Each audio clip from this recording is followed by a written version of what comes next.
Hello student, welcome back can coaching centre. यहाँ पर हम लोग आपको सिखाते हैं क्लास 10th के बोर्ड एग्ज़ाम की तैयारी और क्लास 10th के बोर्ड एग्ज़ाम की तैयारी, क्लास 12th के बोर्ड एग्ज़ाम की तैयारी। तो बने रहिएगा वीडियो में लास्ट तक। आज हम लोग जानने वाले हैं साइंस टॉपिक के केमिस्ट्री का कुछ इम्पोर्टेंट पार्ट क्लास 10th के लिए। तो चलिए शुरू करते हैं।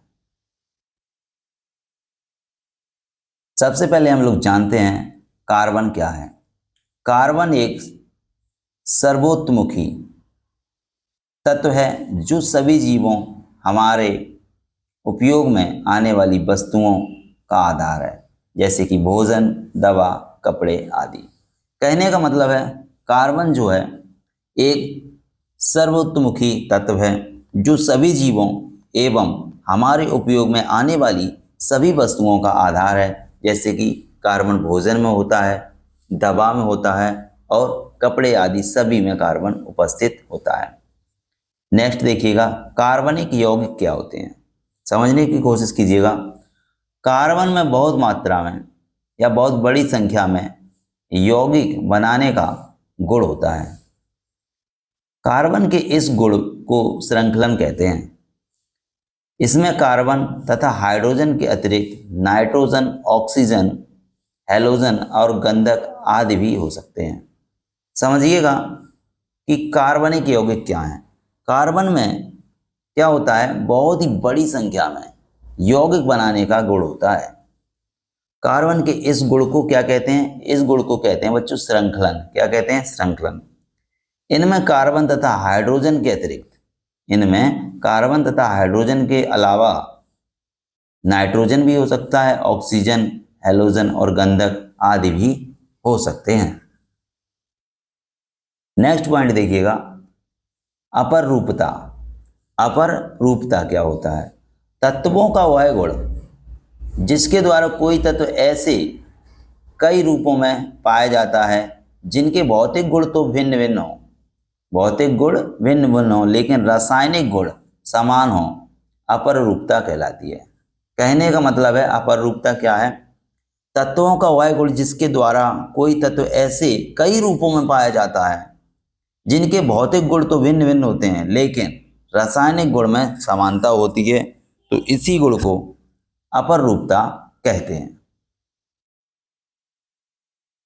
अब समझिएगा हाइड्रोकार्बन। हाइड्रोकार्बन क्या होता है बच्चों? देखिएगा, कार्बन तथा हाइड्रोजन से बने यौगिकों को हाइड्रोकार्बन कहते हैं। कार्बन तथा हाइड्रोजन से बने यौगिकों को क्या कहते हैं? हाइड्रोकार्बन कहते हैं। कार्बन और हाइड्रोजन को मिलाकर जो यौगिक बनते हैं उन्हें बोलते हैं हम लोग बच्चों हाइड्रोकार्बन। क्या बोलते हैं उन्हें? हाइड्रोकार्बन बोलते हैं। क्या बोलते हैं? हाइड्रोकार्बन। नेक्स्ट समझिएगा, संतृप्त हाइड्रोकार्बन। संतृप्त हाइड्रोकार्बन यानी कि एल्केन, ये क्या होते हैं? तो संतृप्त हाइड्रोकार्बन यानी कि एल्केन वे हाइड्रोकार्बन हैं जिनमें कार्बन की चारों संयोजकताएं एकल आबंध द्वारा संतुष्ट होती हैं, संतृप्त हाइड्रोकार्बन कहलाते हैं। यानी कि इसमें जो बंध बनेंगे वो कैसे बंध होंगे? एकल बंध होंगे। कैसे बंध होंगे? एकल आबंध होंगे। इनका सामान्य रासायनिक सूत्र CnH2n+2 होता है। तो जो एल्केन होते हैं बच्चों, एल्केन का सामान्य सूत्र क्या होता है? सामान्य सूत्र होता है इसका CnH2n+2, ये होता है। अब देखिएगा असंतृप्त हाइड्रोकार्बन। असंतृप्त हाइड्रोकार्बन जिन हाइड्रोकार्बन में दो कार्बन परमाणुओं के मध्य द्विआबंध अथवा त्रिआबंध होता है उन्हें असंतृप्त हाइड्रोकार्बन कहते हैं। असंतृप्त हाइड्रोकार्बन में क्या होगा बच्चों? समझिएगा, द्विआबंध या त्रिआबंध होगा। किसमें? दो कार्बन परमाणुओं के बीच में डबल बॉन्ड बनेगा या ट्रिपल बॉन्ड बनेगा। तो ऐसे हाइड्रोकार्बन कहलाते हैं असंतृप्त हाइड्रोकार्बन। और जिनमें एकल आबंध बनेगा ना, जिनमें एकल आबंध बनेगा, एक सिंगल बॉन्ड बनेगा, वो होंगे बेटा संतृप्त हाइड्रोकार्बन यानी कि एल्केन। समझ में आया हो तो वीडियो को लाइक ज़रूर कर दीजिएगा। नेक्स्ट देखिएगा, एल्काइन क्या होते हैं। एल्काइन इन असंतृप्त हाइड्रोकार्बन का सामान्य रासायनिक सूत्र C2H2n-2 होता है। एल्काइन मतलब एक तरीके के असंतृप्त हाइड्रोकार्बन ही होते हैं जिनका रासायनिक सूत्र होता है C2H2n-2। इनमें दो कार्बन परमाणुओं में एक तिर आबंध होता है, यानी कि ट्रिपल बॉन्ड होता है। दो कार्बन परमाणुओं के मध्य एक ट्रिपल बॉन्ड होगा और इनका सूत्र होगा C2H2n-2। इन्हें बोलते हैं हम लोग एल्काइन। क्या बोलते हैं? एल्काइन। नेक्स्ट देखिएगा, सहसंयोजी आबंध या सहसंयोजी बंध, ये क्या होता है? दो परमाणुओं के बीच इलेक्ट्रॉन की साझेदारी के द्वारा बनने वाले आबंध को सहसंयोजी आबंध कहते हैं। यानी कि दो परमाणुओं के बीच किसकी साझेदारी हो बेटा? इलेक्ट्रॉन की साझेदारी हो, तो इस तरीके से जो बंध बनेगा या जो बॉन्ड बनेगा वो होगा सहसंयोजी बंध। क्लियर? नेक्स्ट देखिएगा, कार्बन की चतुसंयोजकता एवं श्रृंखलन प्रकृति के कारण यह कई यौगिक बनाता है। कार्बन की जो संयोजकता होती है वो कितनी होती है बेटा? 4 होती है, या इसकी जो प्रकृति है वो श्रृंखलन प्रकृति है, इसी कारण ये कई सारे यौगिक बनाता है। कौन? कार्बन।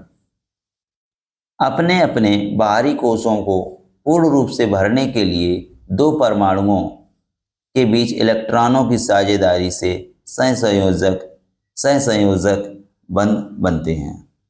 यानी कि अपने अपने बाहरी कोश को पूर्ण रूप से भरने के लिए दो परमाणुओं के बीच इलेक्ट्रॉनों की साझेदारी से सहसंयोजक आबंध बनते हैं। नेक्स्ट देखिएगा, एल्कोहल। एल्कोहल क्या होता है बेटा? समझिएगा, बेकार्बनिक यौगिक, एल्कोहल वे कार्बनिक यौगिक होते हैं जिनमें एक या एक से अधिक हाइड्रोक्सिल ग्रुप यानी कि OH ग्रुप हो तथा जिनका सामान्य सूत्र CnH2n+1OH हो। इनमें एल्केन के E के स्थान पर OL जोड़ देते हैं। E के स्थान पर OL जोड़ देते हैं। एल्केन क्या बन जाता है? एल्कोहल बन जाता है। समझ में आया? फिर से समझिएगा, एल्कोहल वे यौगिक होते हैं, वे कार्बनिक यौगिक होते हैं जिनमें एक या एक से अधिक हाइड्रोक्सिल ग्रुप यानी कि OH ग्रुप होता है और जिनका जो सूत्र होता है C2H2n+1OH होता है। इनमें एल्केन के E की जगह OL जोड़ देते हैं। आशा है आपको समझ में आ रहा होगा। नेक्स्ट देखिएगा बच्चों, विषम परमाणु। क्या? विषम परमाणु। विषम परमाणु क्या होते हैं? यौगिकों में हाइड्रोजन को प्रतिस्थापित करने वाले तत्वों को विषम परमाणु कहते हैं। यौगिकों में हाइड्रोजन को प्रतिस्थापित करने वाले तत्वों को विषम परमाणु कहते हैं। ठीक है?